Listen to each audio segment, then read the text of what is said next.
Orion is getting ready to launch.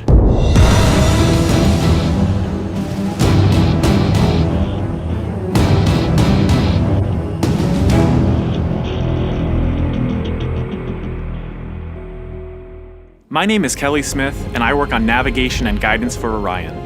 Orion is NASA's next-generation spacecraft. Built with versatility in mind, it can take astronauts deeper into space than we've ever gone before, to an asteroid or even onto Mars.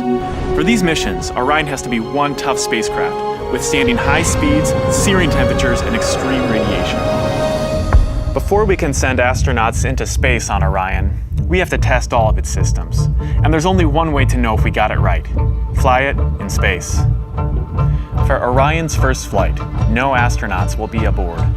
The spacecraft is loaded with sensors to record and measure all aspects of the flight in every detail. It all begins with launch aboard a Delta IV Heavy rocket.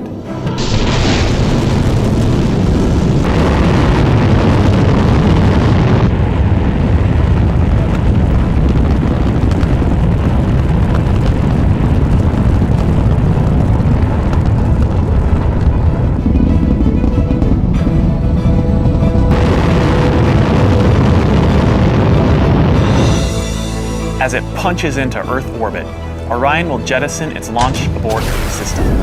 The abort system is a safety feature designed to pull Orion and its crew out of danger if there were a problem with the rocket during ascent. Orion's journey is just beginning.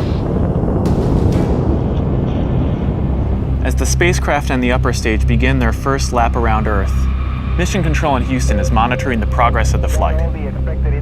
Orion's over 100 miles up and going about 17,000 miles per hour. Just as it passes over the Indian Ocean, we lose communication.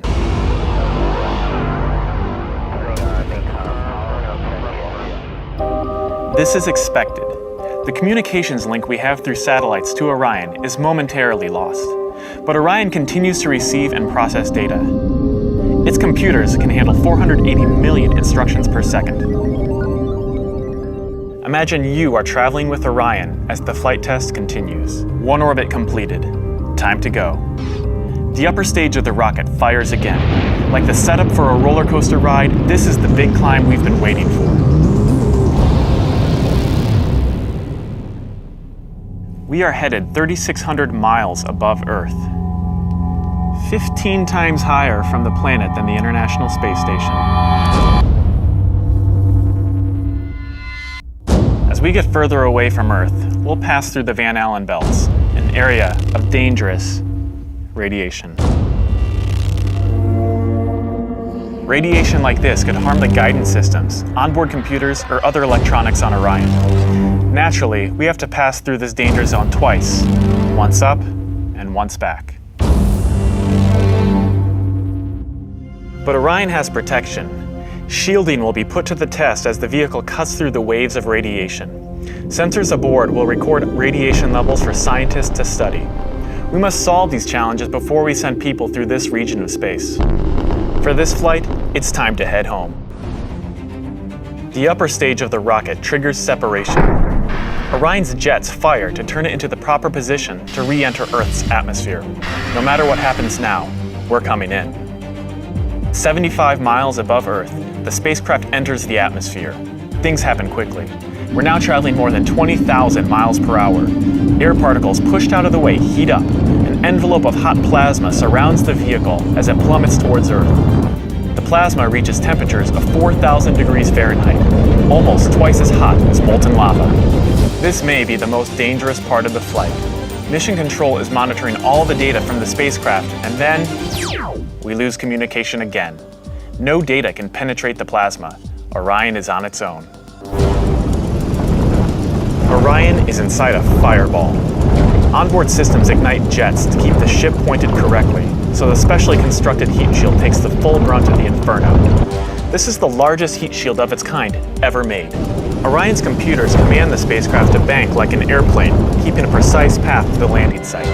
Even though we've slowed from 20,000 miles per hour to about 300 miles per hour, we're still traveling amazingly fast.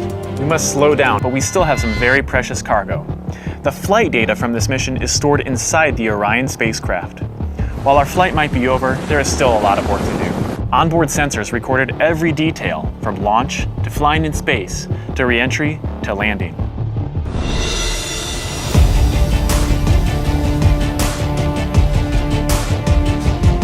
Flight tests are difficult and complex, but they give us confidence that the systems we have designed work under real flight conditions.